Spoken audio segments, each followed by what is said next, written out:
Well, how do there, chums? It is I, Captain Steve, and today, chums, I want to speak to you guys in the viewerverse about the variety within inside of No Man's Sky and if it might be dialed up a notch in upcoming updates. Now, when you look at the concept art from yesteryear, I mean, you have to say that the current art style is getting closer and closer to what we see in those concept pictures. I mean, you've only got to look out of the windows and look how awesome some of these planets are now looking since Origins and Prisms. It is fantastically awesome. However, I do feel that there is some room for more improvement or closer matching to the artwork and vision of that of Grant Duncan and the Hello Games art team. Anyway, let me hit up this and let's call in real life Captain Steve to give you more info. Executamundo! Well, how do? I've got my speculation specs on. Now what I'm going to do is look at some of the art style videos of yesteryear to work out what might come into future iteration. So yeah, let's pay close attention to what Grant Duncan has to say back in GDC 2015. Luckily, I work with some very talented coders. So the way we do things is that I'd create a load of objects, we'd put them in game, and then I'd moan to the coders, and they'd fight back, and it would be a lot of back and forth, but it was a very useful process because it meant there's loads of things I would do as an artist, and if a lot of you guys have been environment artists or anything like that, you'll do loads of little things that you maybe don't realize you do just because you know it works. So things like you'll put a tree down and you'll add a little bit of grass at the base of it, and you'll add a few little rocks, and you'll put some bushes, and you'll just be picking out these silhouettes. And with a procedural system, none of that happens unless you tell it to happen. So what we'd do is we'd have, like, a tree would get placed, I would then paint over it, and I'd talk to the coders about, like, how do we make it so that this is more likely to happen? And we'd slowly build up this kind of list of rules that we would apply to the procedural system to make it more likely to produce the results that I would get if I was doing it by hand. If that makes sense.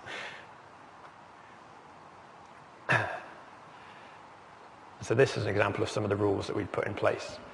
So when a planet gets generated, it picks, it has a climate and ecosystem, and a lot of that kind of thing is dictated by how close to the sun it is, or how close a moon it has, and all this kind of thing. And in this case, it's like a swamp-like planet, so it'll have a lot of fog. And what we want for that kind of planet is that for the props that get selected or generated, and for the kind of creatures that you find in that planet, for it to be consistent, for it to be, just for you to accept it, for you to not think it's unusual. And so it kind of, we tag things, so you'd have like lizards and amphibians. You can see if you've got a waxy, sort of damp skin, and also things like the colors and the type of trees that have been picked. So we'll have like swampy, sort of hanging bushes and trees, and then some of the red from the leaves will be added to the creatures, just as almost like a natural camouflage. We can also have the opposite of that, where if we want a creature or an object to really stand out, we can have it pick like a complementary color, so we could have like a bright blue frog or that kind of thing. So right at the start of that video, you saw the concept artwork contained waterfalls. I'm hoping to see better water physics with rivers and also waterfalls, but he also spoke how the wells would procedurally generate the flora and the fauna. So yeah, on the sort of swampy type planets, we're more likely to see amphibious creatures. They have just added fur onto creatures, Chum, so I'm hoping that we start to see fur-like creatures on frosty wells. The colder the planet, the hairier the creatures get, like woolly mammoths or woolly diplos. How cool would that be? Yeah, so I'm hoping to see a bit more proc generation. Heck yes.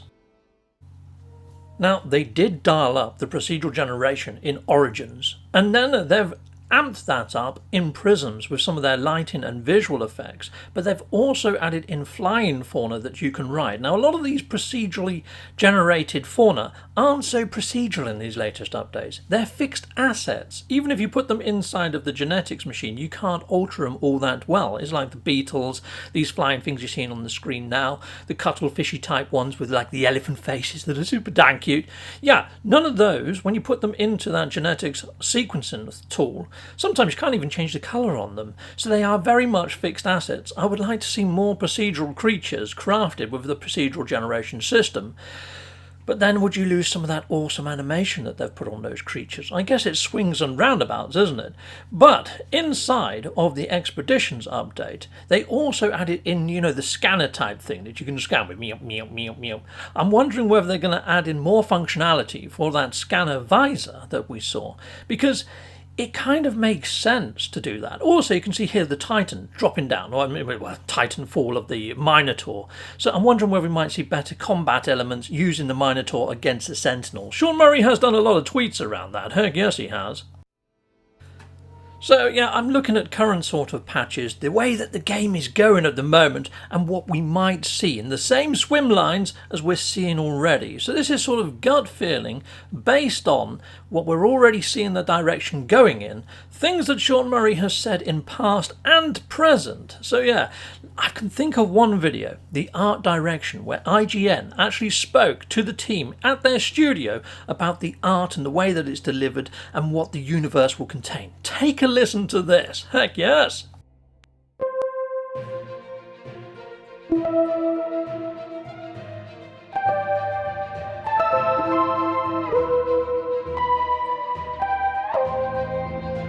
From day one, it's definitely been like sci-fi book covers. The colourful worlds you see on the front of like Asimov or Clarke. So people like Chris Foss or John Harris, those kind of artists that would create these kind of science fiction worlds that I want to go there, I want to explore that world. And that's kind of the visual, the kind of vibe we're trying to get with No Man's Sky. For the inspiration for the creatures is mostly just from like real life. Like I have a huge Pinterest board just full of creatures from the world, glowing things and tendrils and we kind of find different ways of using those in different creatures. As you get close to the centre, things become a little bit more unsettling and things start to become unusual. That's how we keep that sense of progression that you want to keep going to the next planet, because for me when I'm playing the game, that's always what I'm doing. I want to get to the next planet just to see what weird thing am I going to see next. The sci-fi of the 60s and 70s, something like Chris Foss, right? His ships are always what I would call bloated. They're sort of illogical when you look at them. They could never have landed because they've got these round bottoms and stuff like that. We actually have to make it work. So we're trying to take these ideas and these crazy, vibrant colors, and we're trying to make it into something that's real, that you could actually walk around, that would be good for like gameplay purposes. I think that's the No Man's Sky style. It's kind of artistic and it looks a little bit painterly, but you can hopefully feel like it's a real place. There's some sense of reality and scale that makes sense. When the guys, because originally there were 4 of the guys, kind of putting together the very base structure of the game, when they started talking about creating a procedural game, it was pretty much the first time that I'd heard that word used so frequently, It's the first time I've done any procedural art. You get much more value for the individual parts you make. You're not making a part and then that's it. That part gets used on loads of different creatures or ships and stuff. Basically, you have to have the bigger picture in mind at all times, because you might be making a tiny piece of a creature or an NPC, say an ear or something like that, but that ear could show up on any creature, at any point in the game. It's definitely been a big learning process, but it's just so interesting to see all the kind of things it comes up with, creatures that we didn't think would be flying around or walking on 2 feet, and you just, you'd never, as an artist, be like, oh, I'm just going to make this creature do this, but it's just really interesting to see all the variation. It's very easy to create a system that produces thousands of different looking objects or different looking trees and things, but to actually create a system that produces thousands of interesting looking objects, things that you actually, as an artist, you might build them by hand. That's where the system becomes really difficult. So we have a really complex kind of color theory system. So they all obey rules like leaves having complementary colors compared to the grass and things like that. And the same goes for kind of silhouettes. So if a planet's very hot, we'll have things like everything kind of becomes a little bit more dried out. You'll get more sharp shapes. A planet has a personality. That's kind of what we're going for. the creature's appearance is directly tied into the creatures, like how they act and how they move around the world. So a large creature will move slower, and like its animation is more lumbering, as well as like a predator. If a predator creature, you'll know it's a predator creature because it has like more spikes, tougher skin, bigger teeth and things like that. Everything we make in No Man's Sky comes from a foundation, so we'll have a set of blueprints, and because we're all adding to these blueprints, it means that I'll not only see results that I didn't expect from a procedural system, but also, Jake might have been involved, so suddenly, I'll see some of Jake's things, and it's really cool from that point of view. Grant and Sean, they both are constantly sat next to us, basically. We're quite a small studio. Their art direction really keeps us on target, and keeps us consistent. It's quite nice. They give us the freedom to kind of make things ourselves, but if there's something they know they want in a particular way, it's nice to just be able to hassle them and say, is this what you want? And it's a lot of back and forth like that. If you're working on anything creative, like, you instantly lose perspective. I find it all the time, just doing my own work. So I think that's what me and Grant, to a larger extent, are there for, to just kind of keep that perspective, keep that fresh set of eyes. We definitely have a vision, but I think that's shared by all the team. I'm just there to just keep repeating the same things over and over again. I'm super excited to see what people find and what people really like. I'm hoping to see like animated GIFs and things like that of people finding weird things and sharing them with their friends and that kind of stuff, because I don't know what they'll find. At this stage of a project, usually you'll know the game inside out, you'll know every single piece of artwork, you'll be ready for it to release. And at this stage in No Man's Sky, we are still landing on planets and still meeting a creature or seeing a planet and being like, wow.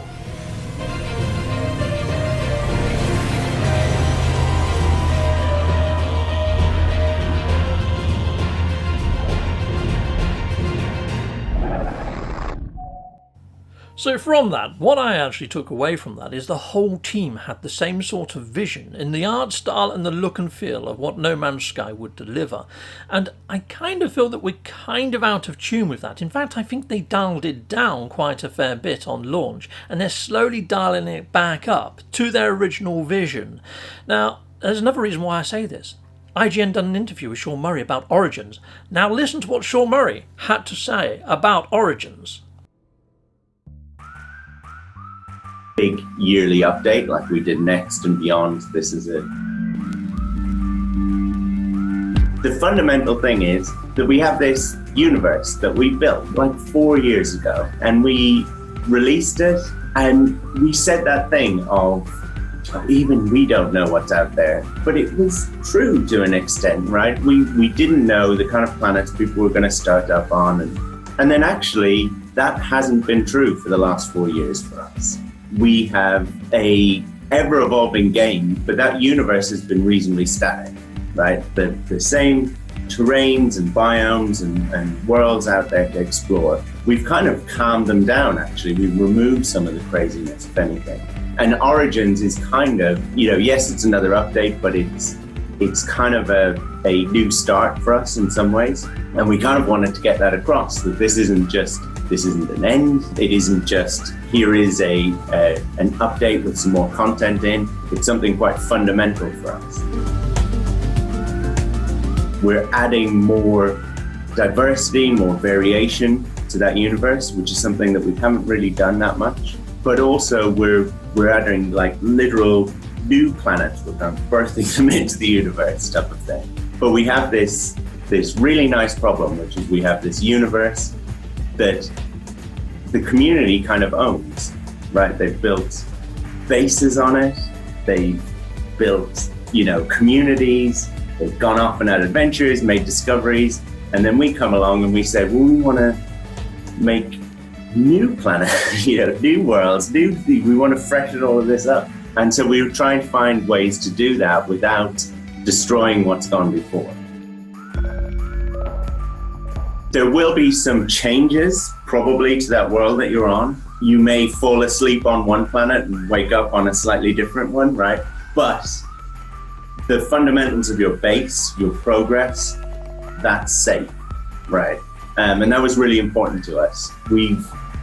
No Man's Sky has become like actually more and more popular as a game. More and more people play it every month, and it's very, very popular for people to build little communities and build kind of monuments and things with real meaning to them, and their discoveries. People have more value in them because they played for like 1,000 hours or whatever. So it created a real problem for us in just continuing to update the game. So this is one of the ways we're solving that.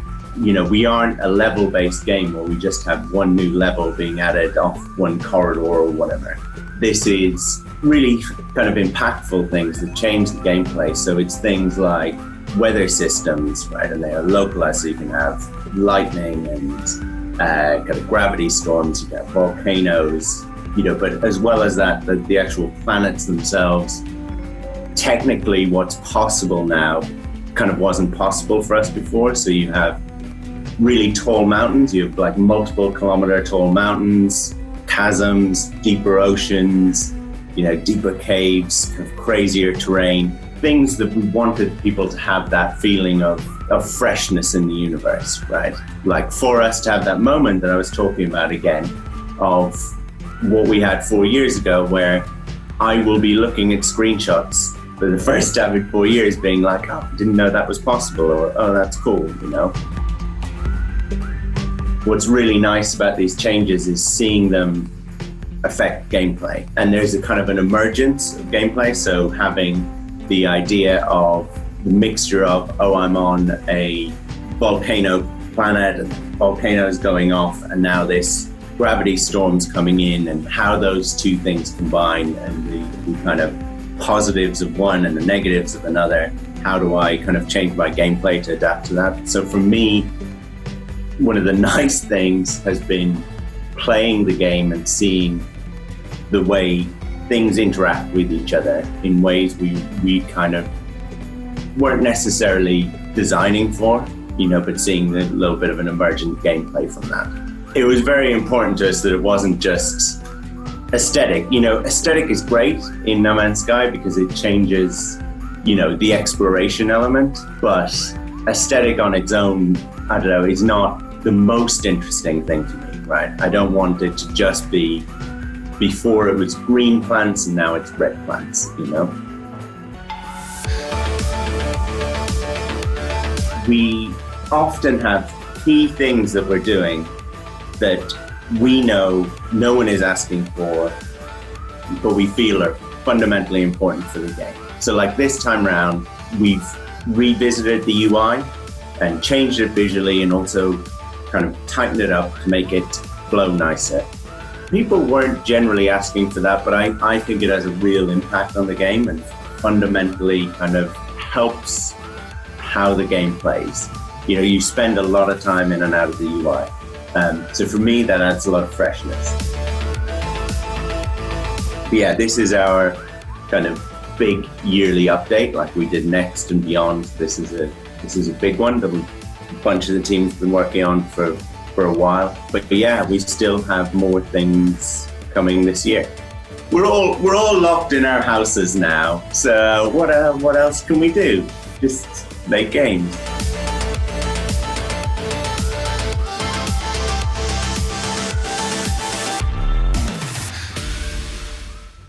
So what I take from that is Sean Murray has set that Origins is the foundations of the way they wish to move forwards in way of procedural generation and variety. Also, they mentioned about a problem that they've got with discoveries and people's bases.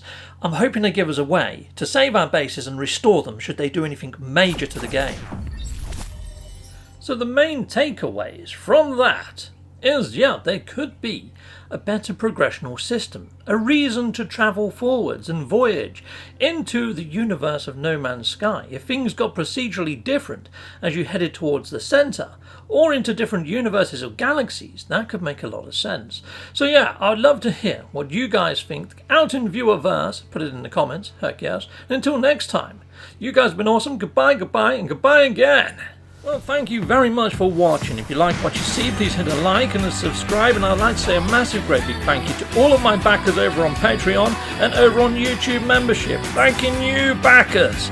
And if you want to support this channel, just don't skip the adverts. That throws revenue down my avenue. Or yeah, just stay with Captain Steve that little bit longer and hit something on this screen. There's merch here now too.